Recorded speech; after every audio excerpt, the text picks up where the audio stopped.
Tahun dah baru, azam pun dah baru. Tapi korang tahu tak, ada benda juga yang kena baru. Motor tak hidup. Biasalah, kerja banyak busy sampai tak sempat nak jaga motor. Habis bateri kong. So untuk tahun baru ni bukan setakat azam je yang baru, tapi cas baru untuk motor kesayangan aku.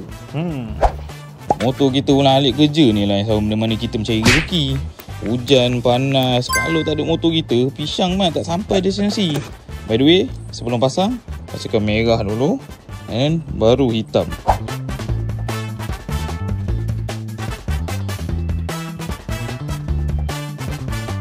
Jadi semangat baru bukan untuk kita je, tapi motor kita pun kena ada semangat baru untuk tahun yang baru.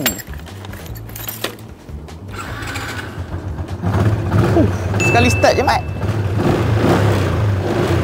New Year, New Charge bersama Koyoko. Apa azam tahun baru korang? Cuba komen dekat bawah.